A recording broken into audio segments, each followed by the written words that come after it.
Tonight on NewsVision, former President Donald Trump becomes the first president to be arrested. We have the latest on the 34 charges made against him. The criminal is the district attorney because he illegally leaked massive amounts of grand jury information. Plus, the Watsco Center on campus has been hit with Miami madness. Find out how students who could not travel to Houston celebrated hurricane history.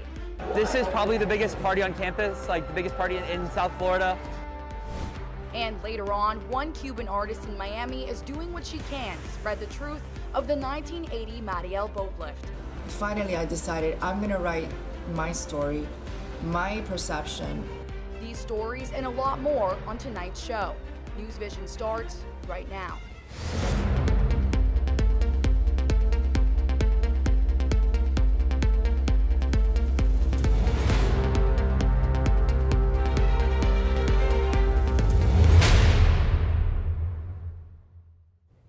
Hello and welcome to NewsVision. I'm Sophia Vitello. And I'm Anna Kuhn. Thank you for joining us tonight.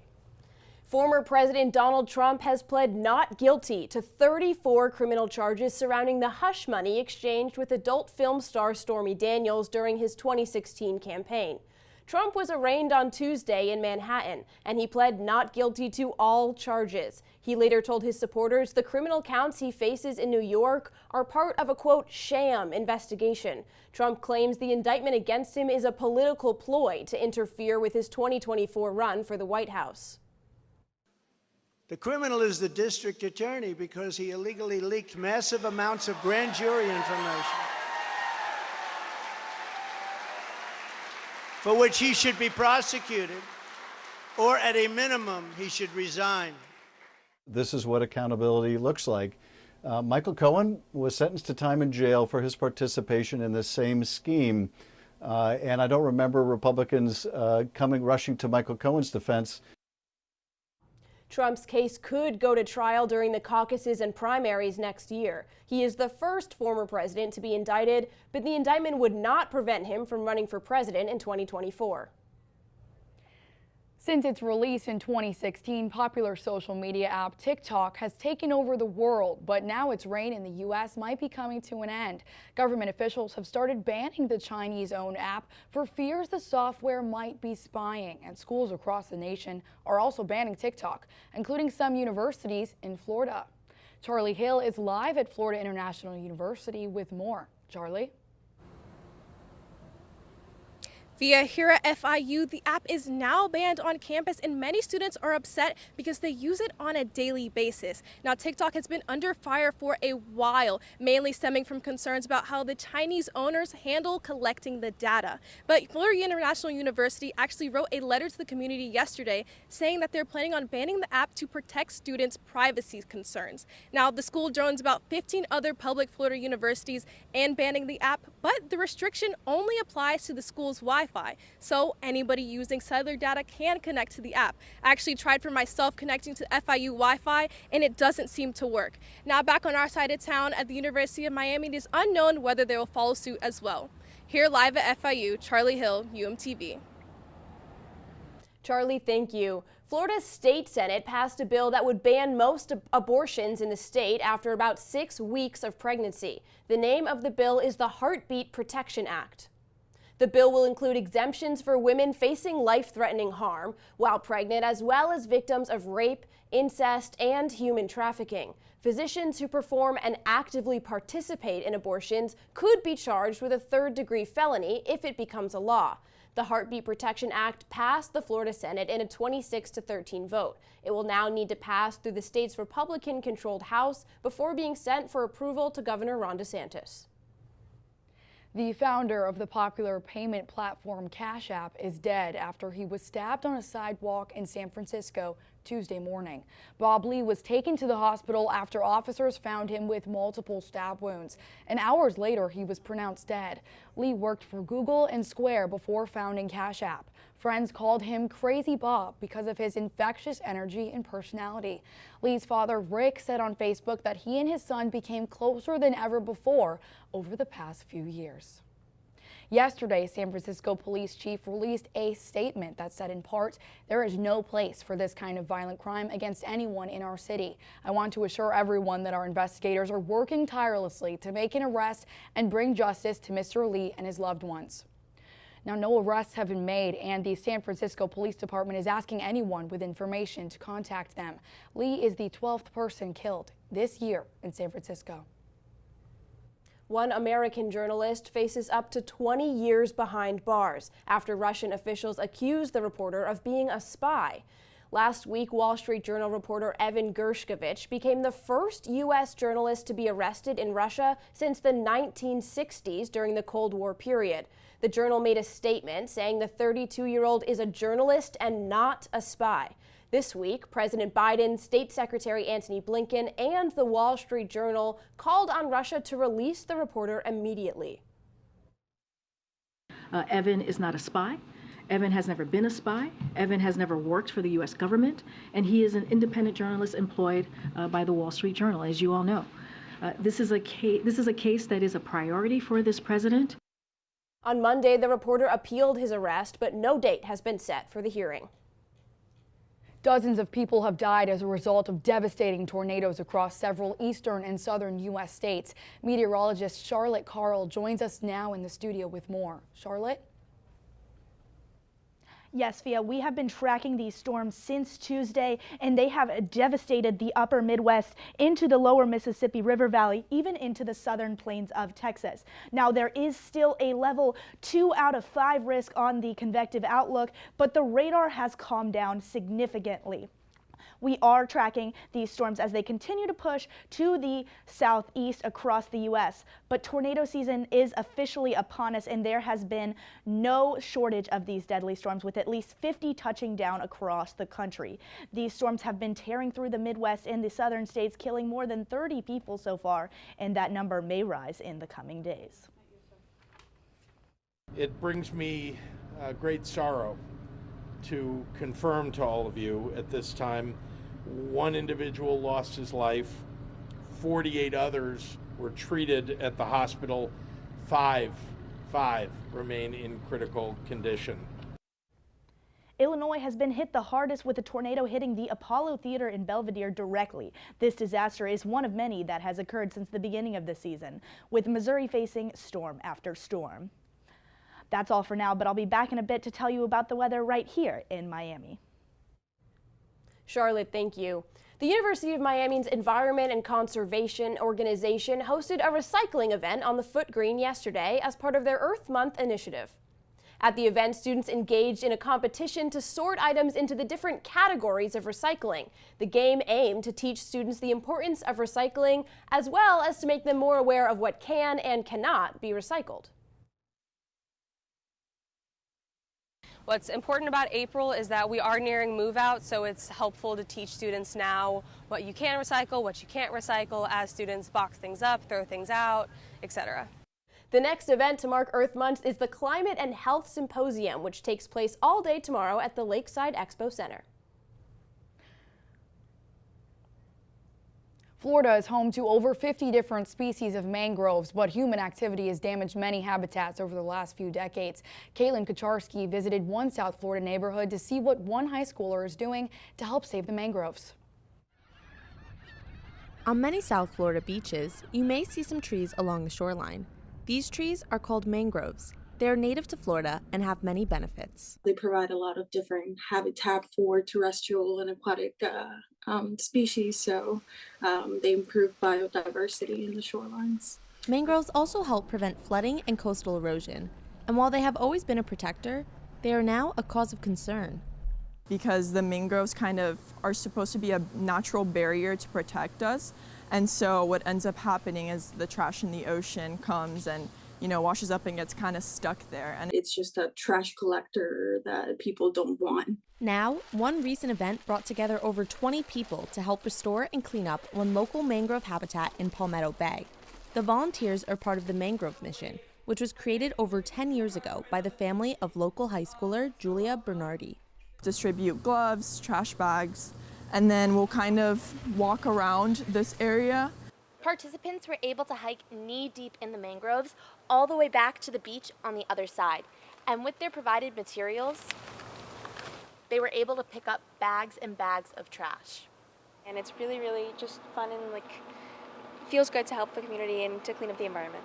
Volunteers filled over 30 trash bags with plastic bottles, cans, and even medicine needles.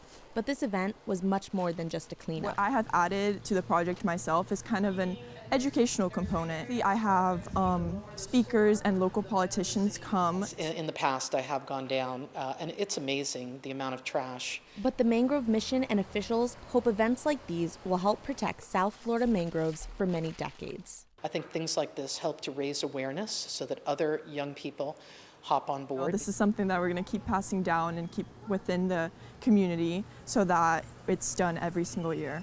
Reporting for UMTV, I'm Caitlin Kacharski. Caitlin, thank you. It's time for a quick break, but when we return, brushes, paint, and a blank canvas were what some UM students used to take a break from the school week. We'll explain it all coming up.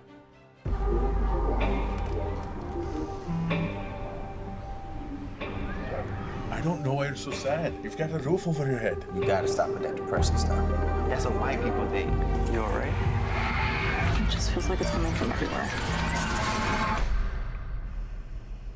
Do you want to talk about it? You can talk to me if you're feeling sad. Whenever you need to talk, I'm here, okay?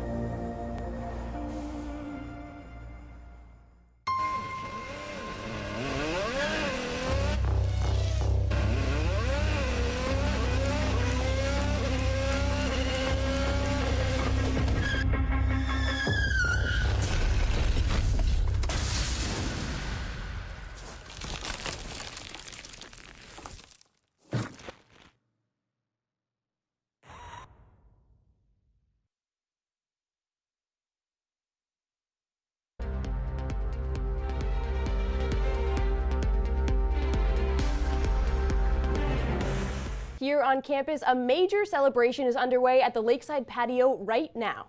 Two organizations, Cane's Fiesta and UFWERZA, are hosting the festivities. Jaira Rivero is live at the patio. Jaira, what's going on out there? We're here at Cane's Fiesta, and the Latin Leadership Council and the Alliance of Latin American Students started the event at 6:30 with fresh food, merch, games, and performances. Further down at the Student Shalala Center, the UFWERZA dance team is preparing for its first spring show, Azúcar, a night filled with fuego and lux, and a mix of dances like merengue, salsa, and bachata. And Next Level Event Solutions will be providing free Chipotle for students. And at the end of this night's event, there will be a giveaway. Reporting live for UMTV, I'm Jaira Rivero. All right, so to music. Jaira, thank you. And some college students move away from home knowing how to cook. Others may have never stepped foot in the kitchen before, just like me. Now, one club at the University of Miami teaches students how to cook at weekly meetings in the Herbert Wellness Center. The name of the club is You Cook. The club members cook food from different cultures and countries every week. And last night was French night. Some of the options on the menu included French onion soup, apple galette, and beef bourguignon. That same opportunity for people who really love to cook and don't get to do it as often if it's their first year, they don't have a kitchen, or to those people who just want to learn to cook for the first time, and we get to offer that skill to them, which is super special. You Cook is open to all students at the University of Miami, and no culinary experience is required. The next meeting is next Wednesday, and the type of food they will be cooking will be posted on their Instagram account before the event. The UM Law School has held its first ever guided painting event to help students de-stress before finals. The event partnered with the Mental Health Collective and the Insightful Mind Initiative, two student organizations on campus. A virtual instructor led the painting session, but students were encouraged to follow their own vision and paint whatever they desired, and no artistic ability was needed to participate. I just find that in the essence and effort of trying to be a well-rounded individual, you need to have some sort of creative outlet, but finding something that works for you to kind of let out the steam so that you can go back in and fight the fight that you want to fight. These types of events are held often for students by the law school's Public Interest Board, a group of students who lead projects and initiatives dedicated to social justice and serving the community. Well, Anna, the weather's been all over the place recently, but I'm really hoping this weekend Miami has some good sun. Yeah, I could definitely use some sunshine. Charlotte, you have some good news for us? Well, good news for right now is our radar here in Miami is mostly clear. Unfortunately, that is going to change as we look ahead to our future radar. Now, again, tonight into tomorrow, we're clear, maybe an isolated shower along the west coast. But when we look ahead to Saturday and Sunday, that's when we really start to see those scattered showers build, and they are going to push to the coast as a result of some tropical moisture moving in. Now, you might want to reevaluate your Sunday plans because Sunday throughout the afternoon, we are going to see some showers. And that will continue into Monday morning, even into Tuesday. So let's take a look at how that rain is going to accumulate across our area. Now, from now to Monday, we have about an inch of rain forecasted in our area. That increases by about 1/4 of an inch looking to Tuesday, and by another to 1/2 an inch for Tuesday. Wednesday, we see another 1/2 an inch build in with those showers continuing. Now, the good news is the rain is going to cool us off a bit because we are forecasting some high temperatures for the rest of this week. We are going to be in the mid-80s until Saturday, but then Sunday we see those highs shoot up to the upper 80s. Areas in the inland may even see low 90s. Now, if you do celebrate Easter, keep that in mind because the morning is going to be very warm, but those showers are really going to fire up into the afternoon as we will have that moisture really firing up those storms. Now, here is a look at your 7-day forecast. We're hot and dry to end the week, and then Sunday is when that tropical moisture moves in. Monday, Tuesday, and Wednesday, those showers are going to continue, but then we dry out towards the middle of next week. Andrew? Thank you, Charlotte. Still ahead tonight on NewsVision, March Madness is finally over, and the Canes men's basketball team made history, making it all the way to the Final Four. We'll tell you about Miami's run and the national championship on Monday when we return. Owen, let's talk for a second. Hi, Ellen. Come on in. When you came into my life, it was a whirlwind. I just can't do it. It'll come to you. It won't. We had a lot to learn about each other. A lot. Hey, looks good. Things were changing so quickly. Uh-oh. We didn't know what the future would hold. Any of us. I just wish you felt more at home now. But we knew you would always be a part of it. Adopting you was the best decision in our life. And I am so proud to call you my son.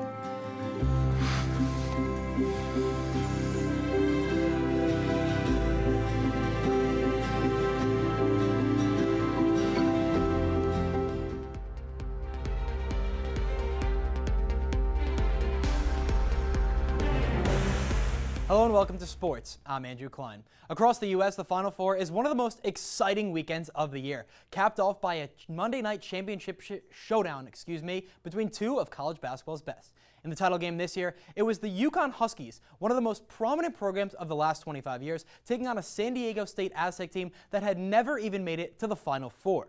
Let's take a look at the highlights from Monday night. Pick things up in the first half. Adama Sanogo going to work, the most outstanding player, and he was that for one big reason. 17 points and 10 rebounds. Here's the other center, Donovan Clingan, throwing down the alley-oop. The 7'2" freshman was ready to go. Jordan Hawkins, he had a big bucket right here, one of his many on the day, and the UConn fans are fired up. Now the Huskies are having some fun. Andre Jackson, Joey Calcaterra, that one's good. A little behind the back. Clingan loving it on the bench, saying, call me when I'm a champion. But San Diego State not going away just yet. They're still in a fight. It's an 11-point game after that bucket. Now here's another one. Keyshawn Johnson, right wing three. That one goes. He had 14 on the day. And now Darian Trammell, the steal out in the fast break. Layup is good. It's a 6-point game with under 8 to go. But UConn just too strong. Hawkins, again, a fadeaway three. Now Tristan Newton going right. Layup. It's good again. And the Huskies have their shining moment in Houston. Well, every team has a tough journey to the title game, and UConn's path put them up against our very own Miami Hurricanes, a team making its very first trip to the Final Four. Here's Miami and UConn, and Sanogo, he got going right away. Why not firing a three and knocking it down to a three from downtown on the day? Had just 17 threes coming into this game, but still shot them at ease. Isaiah Wong now a step back, saying anything you can do, I can do just as well. He hits a big three. Miami slowly chipping away, cutting into that UConn lead. Now on the fast break, Jordan Miller. Look at that one-hand little bounce pass. Harlan Beverly throwing it down. It's a 3-point game for Miami in the first half. The crowd loving it in Houston, but UConn just so relentless. Alex Caravan, a buzzer-beating 3. The Huskies go into the break up by 13, and they would not look back. Sanogo to the right, layup good. UConn pushing ahead. Here is Newton, alley-oop to Andre Jackson Jr., who throws down an emphatic jam, and Miami could not continue their season any longer. A great run for the Canes, but the Huskies take this. The men's team played in Houston in the Final Four, but not every student could make the trip, and the ones who didn't showed their support right here in Miami on campus for the Canes. Our reporter Maddie Basalik has the story. For the first time in program history, the University of Miami men's basketball team advanced to the Final Four in the annual March Madness tournament. From Houston, Texas to right here in Coral Gables, the pride of the Hurricanes could not be silenced. In honor of the history-making team, University of Miami Student Affairs also decided to make history by hosting the first ever watch party in the Watsco Center for students, faculty, and alumni. This is probably the biggest party on campus, like the biggest party in South Florida for the biggest basketball game in Hurricanes history. I really couldn't think of anywhere else to do it. The event took place on Saturday, April 2nd from 7:30 to 11:30 p.m. and throughout the night there were giveaways, performances from the Sensations, and a few familiar faces. From the moment students began entering the arena, you could feel the electricity, and with 2,672 people in attendance, there was no question who they were cheering for.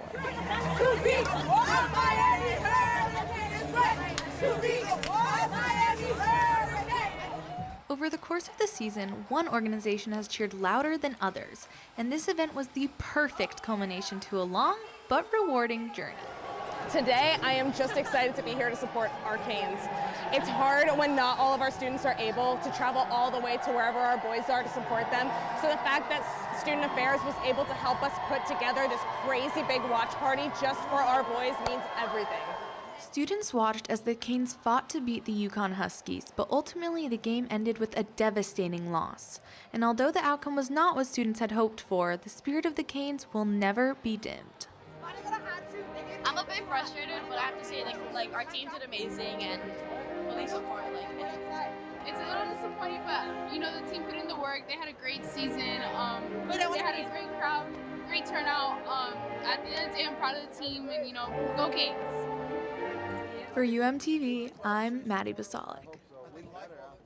Well, the men's tournament was not the only one that wrapped up this weekend, as the NCAA Women's Championships had their Final Four in Dallas this weekend, and the women's game brought all the excitement as well.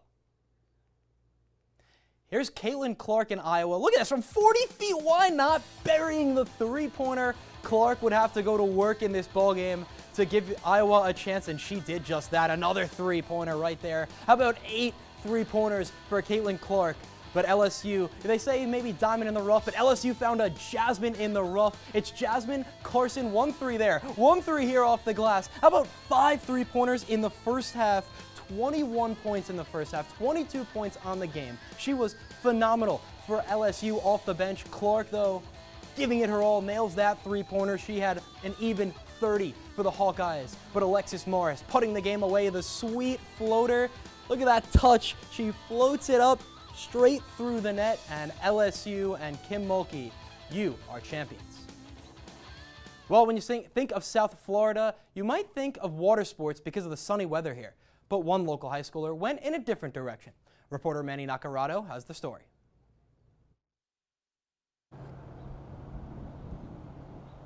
For many high schoolers, playing basketball, baseball, or football is enough to get the competitive juices flowing.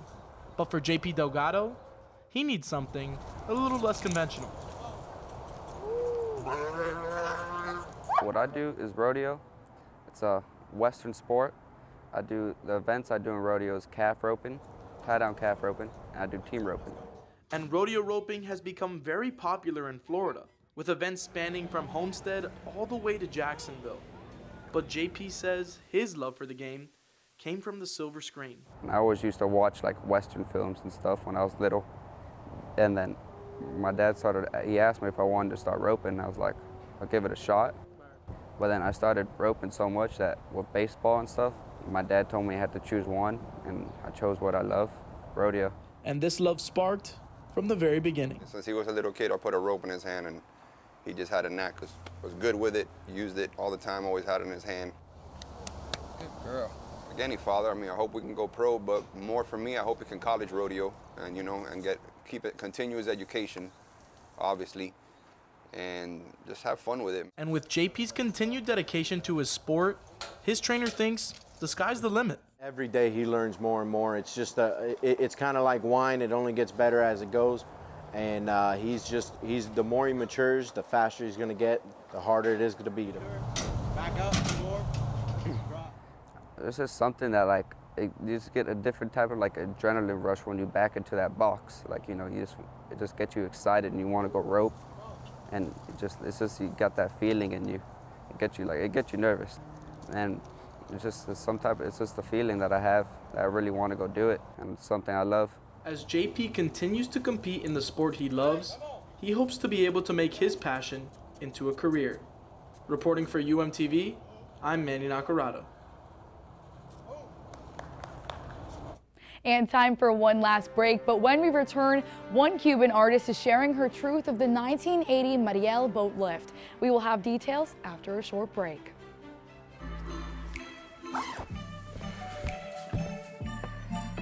Yo, camping buddy. Okay, you guys ready?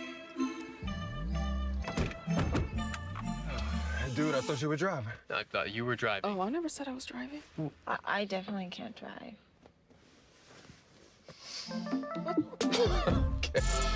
If you're high, just don't drive. It's illegal everywhere. If you feel different, you drive different. One Miami woman has taken her tough upbringing and used it to turn her life around. Billy Brightman tells us more. Miami-Dade County is known for its cultural diversity, especially when it comes to Cuban Americans, but it wasn't always that way. My story is that at 6 years old, I came from Cuba on during an exodus called the Mariel boat lift. Janet Diaz-Bonilla was one of thousands of Cuban migrants in the 1980 Mariel boat lift, a series of ships that carried Cuban citizens across the Florida Straits to a new life in America. But from the moment they arrived, Janet and her family faced added difficulties trying to adjust to the country. And the director sat across from us and said, "I'm so sorry, but I can't enroll your daughter at the school because the other parents, predominantly Hispanic by the way, they don't want their kids mixed in with the Marielito kids." To cope with those difficulties, Janet turned her challenges into art. She wrote 2 books titled Rainbow House and Carpool, stage plays, and screenplays based on her life story as a Marielita. Finally, I decided I'm going to write my story, my perception, what I lived, my reality, to show a different perspective of what the Mariel boat lift was. Her film Ensueño, The Daydream in English, shares the story of a woman with Alzheimer's, inspired by Janet's own mother. Priscilla Rojas, the co-director of the film, was impressed by Janet's ability to write such touching stories about hard and personal subjects. I think she is like a really empowered woman and really brave because of all the stories that she's writing and things that are true and inspired by her story. Another screenplay Janet wrote is titled La Marielita, which pays homage to the name she was once called as a child. That script is currently in development, but Janet Diaz-Bonilla continues to work on many other projects to tell her true tale that has been misrepresented for a long time. Reporting for UMTV, I'm Billy Brightman. And finally, it's Easter week, and the animals in one UK zoo are excited for the holiday. A zoo just outside of London has set up Easter-themed treats for the animals, and it's safe to say they went wild.